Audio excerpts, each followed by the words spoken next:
au Passouk.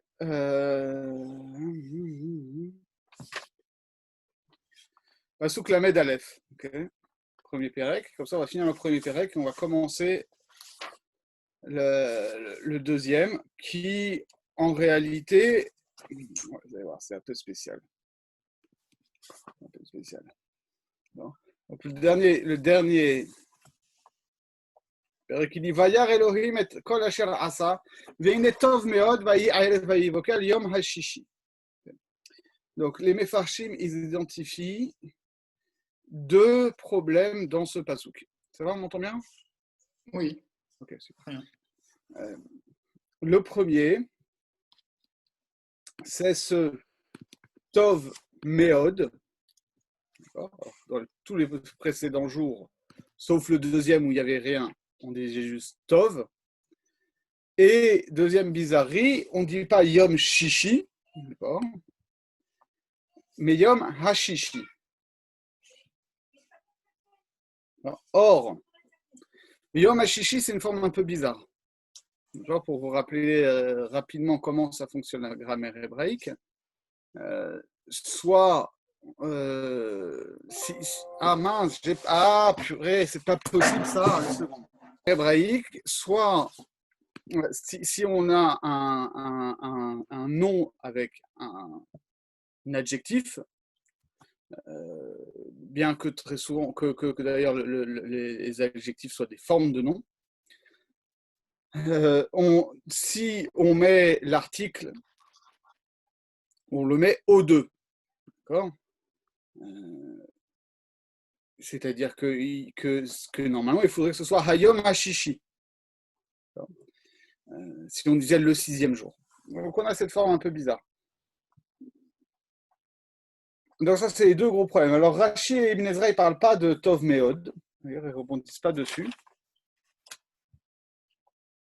Donc on va parler tout de suite de ce que dit Ramban sur ce problème, qu'il traite rapidement, mais qui est très très important. Pourquoi ? Je crois un petit peu. Ramban, il dit comme ça. Veine Tov Meod. Donc, d'accord, le fait que quand il a expliqué plus dans les jours précédents, quand Dieu voit que c'est bon, ça veut dire que c'est quelque chose qui peut se maintenir dans l'existence, d'accord? Donc qui est en quelque sorte qui peut avoir pas un semblant d'existence indépendante, on n'en est pas là, mais que en tout cas c'est quelque chose qui a sa dignité propre et qui n'est pas juste une phase transitoire dans l'acte de la création. C'est-à-dire que c'est destiné à être un des invariants de la création. Et donc on a ce problème avec le méod. Mais ta'am méod, qui est ta'am ribouille. Donc méod, qui est la première rencontre de ce mot, qui veut dire trait, d'accord, mais littéralement,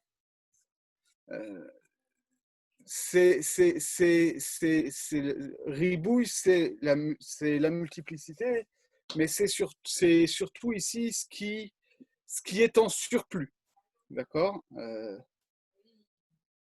c'est-à-dire que en réalité, méod, la racine, ça veut dire ce qui dépasse, d'accord, comme un drap qui dépasse sur un lit, un truc comme ça. Okay, et alors, pourquoi est-ce qu'on dit ça, hein? והוסיף ביום הזה לומר כן, בעבור שידבר בכלל וימצרה בקצתו. Grand חידוש. Pourquoi est-ce que Davka, ce jour-là, où on constate aussi bien ce qui se passe le 6e jour que dans toute la création, parce qu'on parle maintenant de la globalité de la création, qui est bonne, et que dans ce général qui est bon, il y a dans certaines parties du mal. Puisque évidemment, c'est ce jour-là, quand on va faire ensuite un zoom sur la création de l'homme que le mal va être introduit, alors il y a du mal dedans. Et donc, Ve'amar ki tov meod, meodo tov. Quand on dit que c'était tov meod, ça veut dire que la majeure partie est bonne. D'accord? Ça ne veut pas dire que c'est très bon. Ça veut dire que c'est bon en majorité. Alors, et c'est ça qui est ouf parce qu'on ne le lit jamais comme ça en réalité. D'accord? On pense que tov meod, c'est plus tov que tov. En réalité, c'est l'inverse. D'accord? C'est la logique euh, typiquement talmudique, mais qui est juste celle de l'attention au mot, qui est que finalement, toute précision vient restreindre le concept. Si je dis tout simplement Tov, bon, Tov, ça veut dire que c'est bien sans nuance, donc que c'est absolument bien. Si on dit que c'est très bien, à ce moment-là, hein, même si je traduis par très, on comprend que finalement, je situe ce bien sur une échelle de valeur, d'accord, un continuum du bien, et que c'est plus bien que ce qui est moins bien, mais ce n'est pas forcément le bien absolu.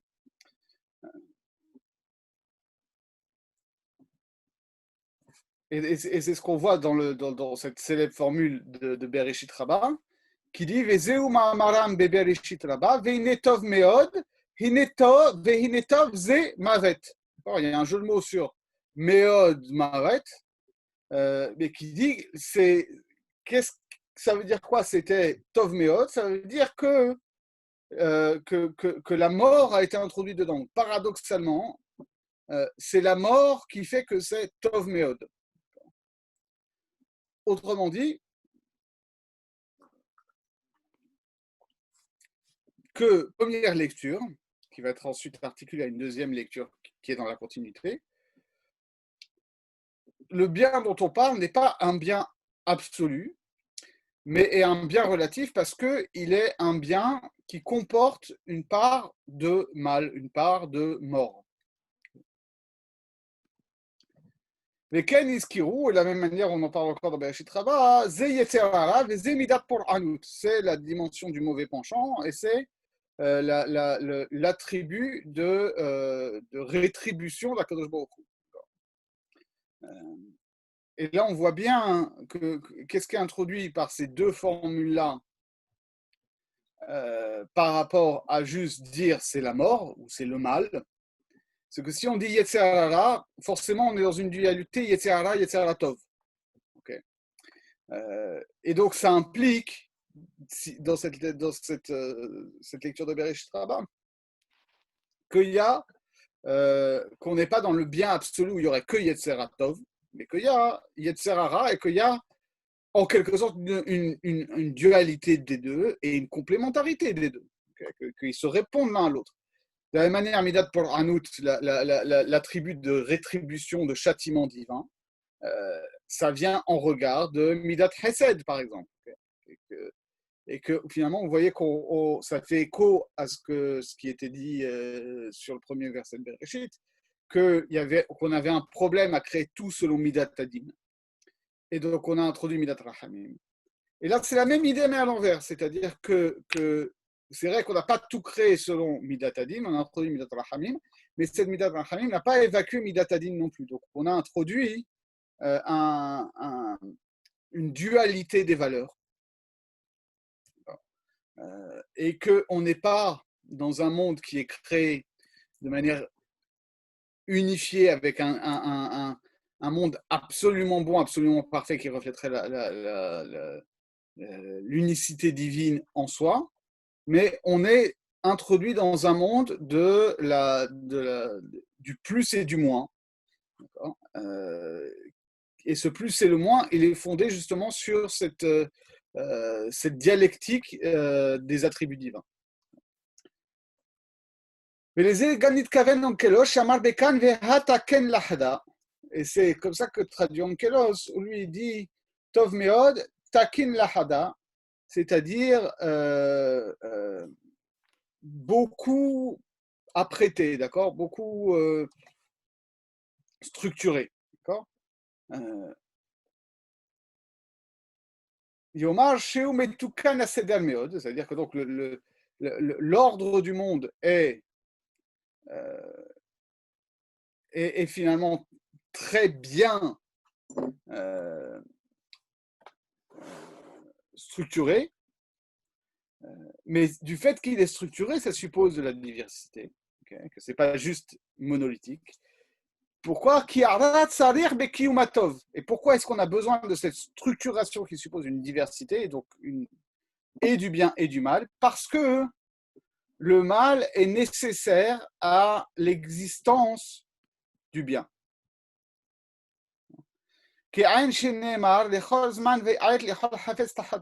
D'accord? Comme on voit, c'est le refrain de Kohelet, un temps pour ceci, un temps pour cela, etc. Parce que chaque chose a son temps et son moment sous le ciel. D'accord? Donc, ça, il faut revenir un peu sur cette notion-là. Il y a deux façons de lire Ramban ici. Il y a une première perspective qui est, on va dire, dans la lignée de la philosophie d'Avicenne, par exemple, qui est une vision naturaliste. Avicenne explique, quand il s'affronte à la question du mal, qu'il y a, quand on parle du mal physique, très souvent, c'est une illusion d'optique de notre point de vue. C'est-à-dire, par exemple, on va dire, les incendies, c'est mal. Oui, les incendies, ça provoque des malheurs, c'est sûr. Mais pourquoi il y a des incendies? Parce que le feu, il a la capacité de brûler. Et en soi, cet attribut du feu, d'accord, cette qualité du feu que brûler, elle est bonne parce qu'elle est nécessaire à l'équilibre de la nature.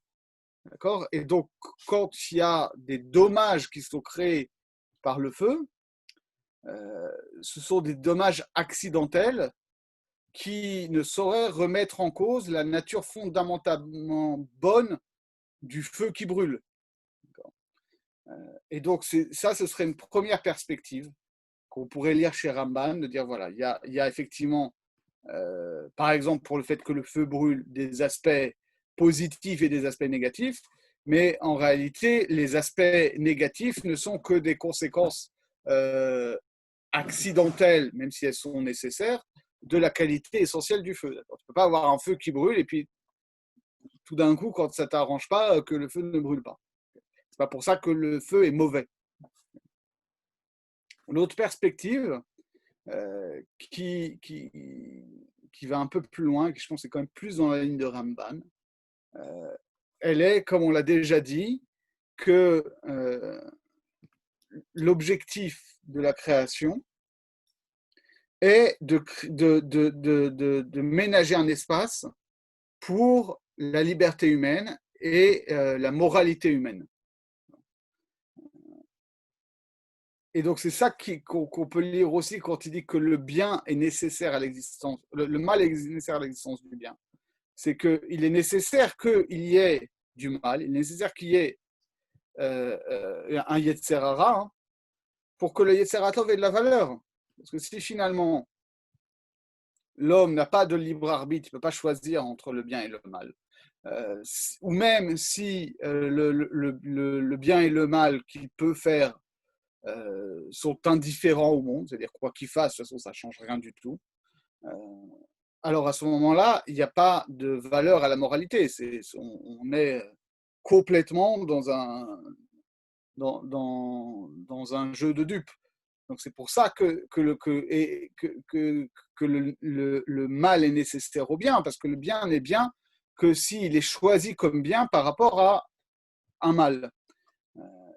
Et donc, c'est ça qui est introduit par la suite dans le discours kabbalistique sur la création, que vous connaissez ce dont parle Rabbi Chaim Vital au début de Etz Chaim, sur Igulim Veyosher.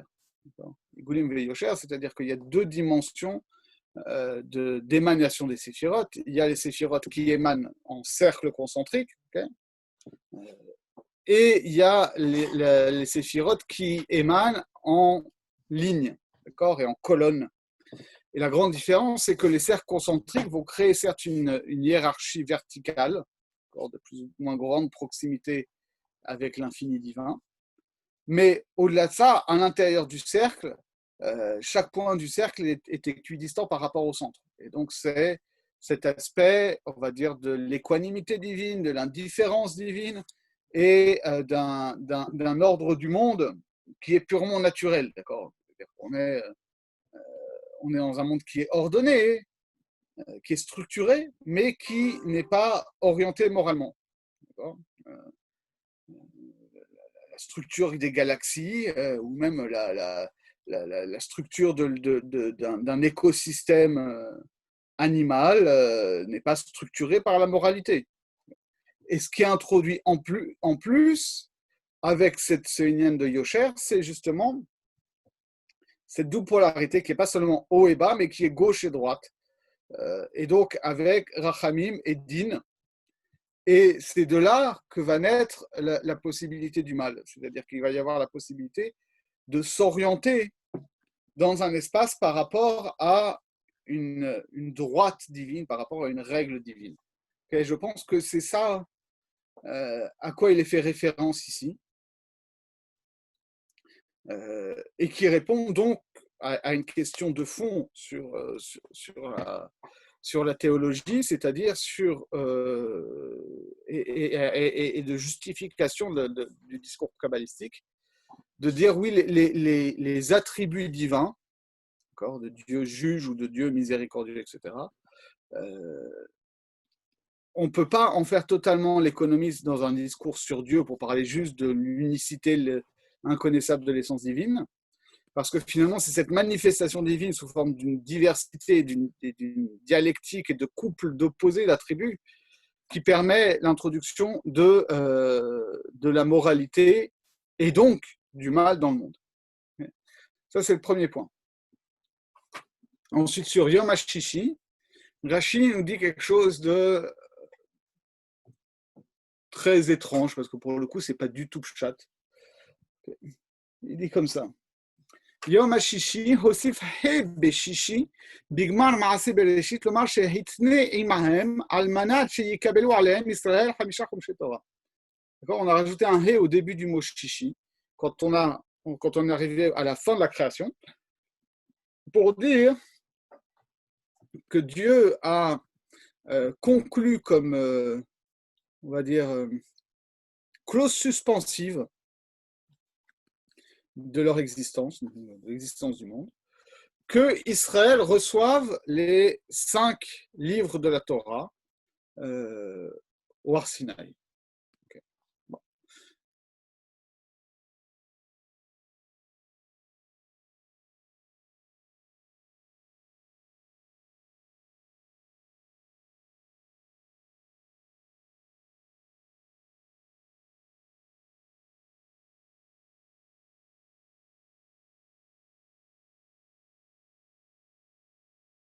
Ad Yom HaShishi,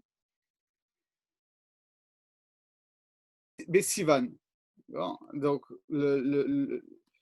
c'est pas le 6e jour, c'est le jour du 6, c'est-à-dire que toute la création est suspendue jusqu'au jour du 6 Sivan, c'est-à-dire qui est Mahamad Har Sinaï.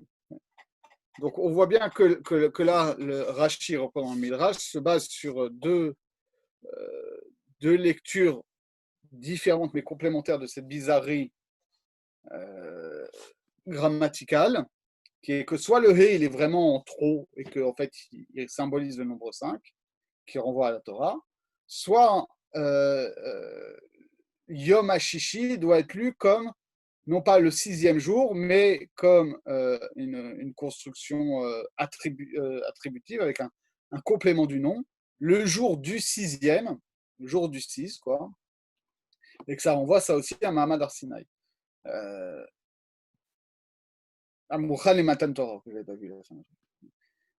Et donc, maintenant, avec ce qu'on a dit chez Ramban, on comprend bien pourquoi est-ce qu'il y aurait cette lecture-là. C'est-à-dire qu'il y a nécessairement un écho entre la création du monde et la révélation de la loi. C'est-à-dire que c'est ça que ça veut dire quand on dit que le monde n'existe que par la Torah. Le monde n'existe que par la Torah parce que Akadosh Baruch Hu, il n'a pas le projet, en tout cas pour ce qui est de notre planète,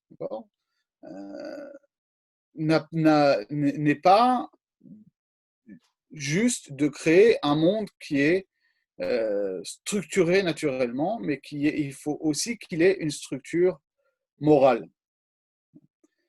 Et donc, et c'est cette structure morale qui va lui donner sa raison d'être, son âme en quelque sorte.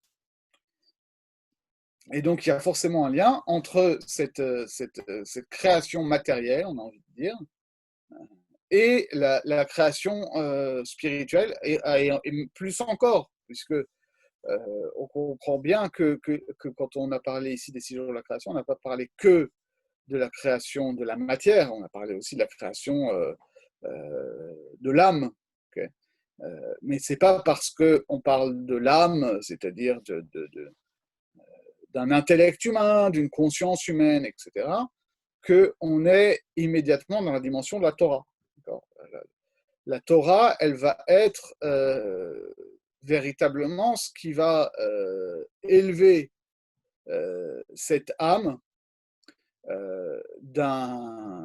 d'une qualité de la matière ou d'un élément de la nature à quelque chose qui nous relie à la transcendance. Quand tu dis morale, Julien, c'est la moralité telle que la Torah le définit, tu veux dire? Oui, j'entends pas morale au sens au sens de la morale bourgeoise du 19e. Oui. On est bien d'accord. J'entends morale au sens où il y a la reconnaissance d'un système de valeurs, qu'il y a des choses qui sont bien, il y a des choses qui sont mal, et qu'on n'est pas dans un mode naturaliste, et qu'un homme qui tue un autre homme, ou même un homme qui tue un animal, ça n'est pas à mettre sur le même plan qu'un lion qui tue une gazelle.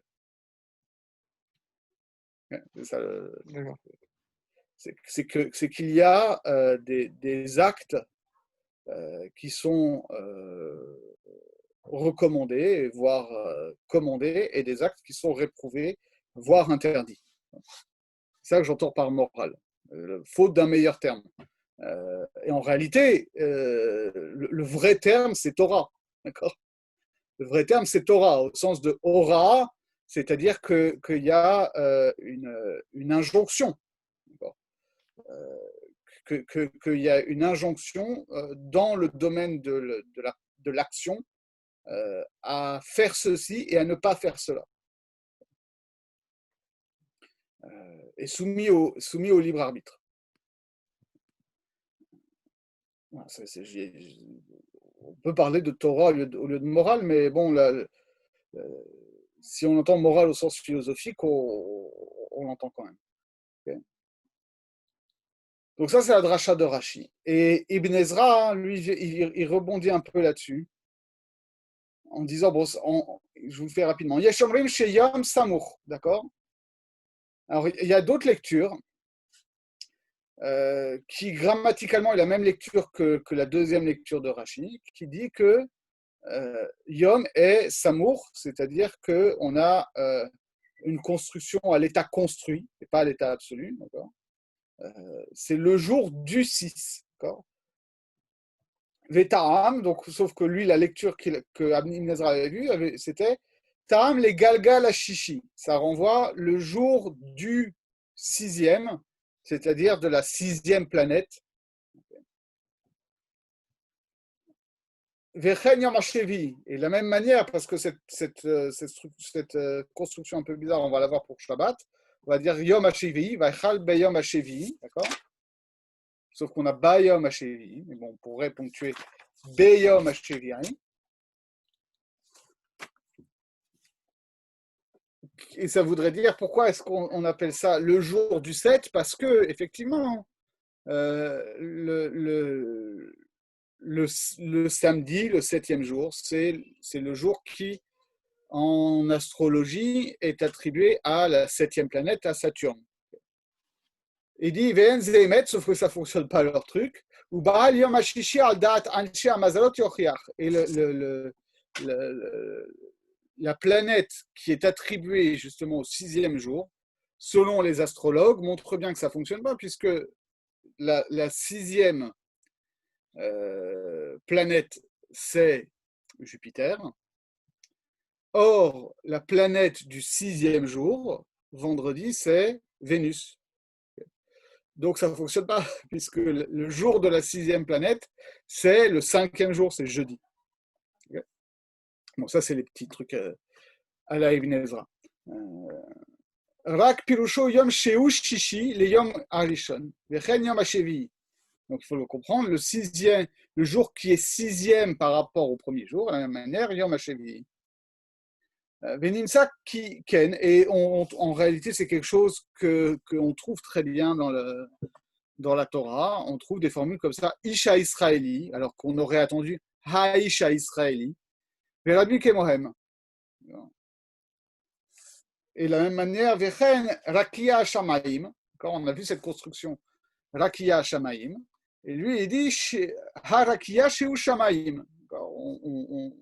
On peut tout à fait dire au sens pshat, c'est pas le firmament des cieux, c'est le firmament céleste, d'accord? C'est le firmament qui est ciel, l'étendue qui est ciel. Bon, ça c'est vraiment un point grammatical, mais c'est intéressant. Pourquoi est-ce que ça nous intéresse au point de vue grammatical? C'est quelque chose qu'il faut bien comprendre. C'est que la grammaire biblique n'est pas une grammaire régulière. La grammaire régulière, dans toutes les langues, c'est toujours une construction a posteriori. À savoir que ce soit pour les textes védiques, ou par rapport au sanskrit, que ce soit l'arabe coranique par rapport à la grammaire de l'arabe classique, que ce soit Homère par rapport à la grammaire du grec classique, ou que ce soit le Tanakh par rapport à la grammaire biblique qui va être explicitée en livre de grammaire, c'est toujours une construction a posteriori qui est prescriptive plus que descriptive. C'est-à-dire que, ça on le voit aussi bien chez la grammaire sanskrit de Panini que dans les grammairiens arabes, eux, ils essaient, le but c'est de trouver des règles. Okay. Le but c'est de trouver des règles qui sont universelles. Et on va décider que tout ce qui ne rentre pas dans ces règles universelles, alors c'est des irrégularités. Mais en fait, les textes qui servent de base à ces grammaires-là, les textes classiques, sont irréguliers. C'est-à-dire qu'en réalité, dans le Tanakh et même dans la Torah, on trouve la formule Hayom HaShishi et on trouve la formule Yom HaShishi. Et les deux coexistent. Donc il faut avoir un peu de souplesse mentale pour accepter parfois qu'une forme qui ne correspond pas à ce qu'on a appris dans les livres de grammaire n'est pas nécessairement une irrégularité. Et ça a un impact aussi sur notre approche de l'exégèse, parce qu'on voit bien que là, Rashi, se basant sur le Midrash, finalement, sur quoi il se fonde pour cette dracha? Sur le fait que ça a l'air d'être une irrégularité, d'accord? Et donc, on est d'Oresh l'irrégularité. Sauf que ce que vient de dire Ibn Ezra, c'est que cette irrégularité, c'est une irrégularité juste en regard de règles qu'on a tranchées. Mais le donné du texte, il est comme ça. Et donc, ça n'appelle pas forcément de commentaires pshat, c'est ça qu'il veut dire. Et donc c'est très important, c'est pour ça qu'il faut à la fois bien connaître la grammaire et bien connaître les limites de la grammaire quand on étudie la Torah pour pouvoir bien faire la différence.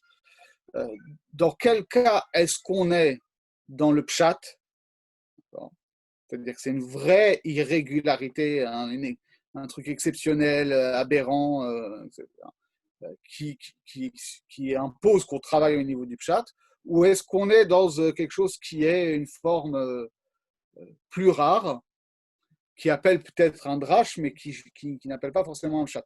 Et on voit en réalité chez Chazal déjà que ça fait l'objet de débats, parce que vous comprenez bien que ce n'est pas l'un ou l'autre, qu'il y a un continuum. Où est-ce qu'on va placer le curseur entre une forme qui est vraiment complètement irrégulière ou une forme qui est plus ou moins régulière? Et par exemple, ça va être les débats entre Rabbi Akiva et Rabbi Ishmael, d'accord? Rabbi Akiva, il est formé à une école de Ish Gamzu, où on est d'Oresh tout ce qui sort un petit peu d'une norme. Okay. Et non seulement ce qui sort d'une norme, mais attesté, mais même ce qui sort d'une norme idéale. C'est-à-dire, par exemple, on va être d'Oresh tous les et dans la Torah, parce que la langue aurait pu fonctionner sans le et, même si en réalité le et est de règles, mais comme on aurait pu construire une langue hébraïque sans le et, alors on va être d'Oresh tous les et. Et alors que Rabbi Ishmael, lui, a une autre chita qui est que Dibra Torah Kishon Bene Adam. Ça veut dire quoi?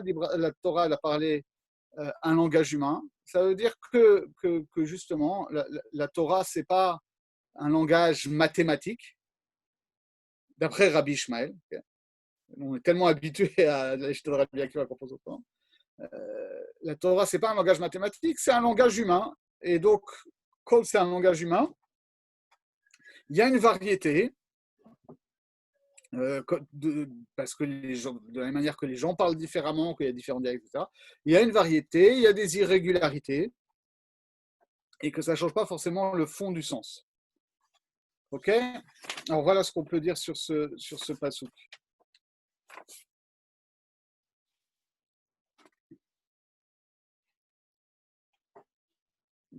Bon, je saute un petit peu. Et on va faire juste. Est-ce qu'on va faire? Peut-être qu'on arrête. Je ne sais pas. J'ai envie d'arrêter là, si ça ne vous dérange pas, d'une part parce que j'ai des choses importantes et urgentes à faire. Et surtout parce que ensuite, le passage d'un chapitre ici n'est pas pertinent. Hein. Je vous rappelle pour ceux qui l'auraient oublié que la division en chapitres des livres bibliques, c'est quelque chose qui date du Moyen-Âge chrétien. Alors, donc on n'a pas basé là-dessus. Mais néanmoins, c'est vrai que les 4 psukim suivants sont très bizarres parce qu'ils vont être, les 3 psukim suivants même, c'est une parasha ptuha, d'accord? C'est-à-dire que dans le Sefer Torah, c'est un paragraphe qui met juste 3 psukim, et qui est à l'articulation, on va dire, du premier et du second récit de la création, en réalité. D'accord? Tous les psukim qui sont ceux qu'on récite au Kiddush de vendredi soir, en réalité. D'accord? Vayichulu Hashamayim va'arez v'chol tseram, etc. Jusqu'à Asher ba'alev Elokim la'arasot. Et donc, c'est intéressant puisque c'est les psukim qui parlent de Shabbat en tant que tel. Et on voit que c'est séparé, que c'est quelque chose qui va être mis à l'articulation entre ce qu'on appelle classiquement les 2 récits de la Genèse. Et donc, pour vous faire un petit teaser, ce qui va être analysé là-dedans, c'est pas tant la nature du Shabbat, on va sortir d'un cadre naturaliste justement des 6 premiers jours, et on va rentrer dans un cadre historique et prospectif en réalité, puisque comme on va le voir chez Ramban va nous faire plusieurs pages où il va nous détailler le parallélisme entre les jours de la création et les âges du monde. Donc ça, on va y passer, je pense, 2 bonnes heures, facile. Donc je propose qu'on se réserve ça tranquillement pour la semaine prochaine. J'avais juste une question. Oui, vas-y. Tu as dit que la séparation en parachiotes, ça date du Moyen-Âge, c'est ça? Ouais. D'accord. Donc, Tu veux la date exacte? Non, pas spécialement, mais c'était OK pour savoir. Donc, ça a été instauré vers cette période. Ouais, je vais te dire ça. Ouais.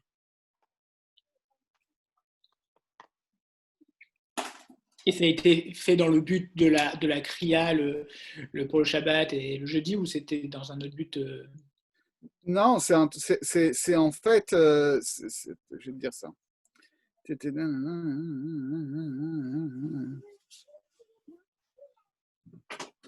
C'est même assez tard, hein, parce que c'est l'archevêque Stephen Langton et le cardinal Ugo de Santo Caro qui ont chacun développé 2 systèmes de division en chapitres de la Bible au XIIIe siècle, au début du XIIIe siècle. Et nous, on a la division de Langton. Et en fait, c'était essentiellement pour une histoire de repérage qu'on a fait ça. C'est pour ça que nous, on a fini par l'utiliser aussi. Ça s'est imposé chez nous à partir de l'imprimerie, parce que d'ailleurs, les premiers imprimeurs des textes hébraïques, aussi bien bibliques que talmudiques, c'était des chrétiens, et que le lectorat était autant chrétien, hébraïsant que juif. Ouais. Et donc, on a introduit dans les Bibles cette numérotation en chapitres, etc., que nous, on ne connaissait pas. D'accord, Rashi et Tosfot, ils ne connaissent pas tout ça.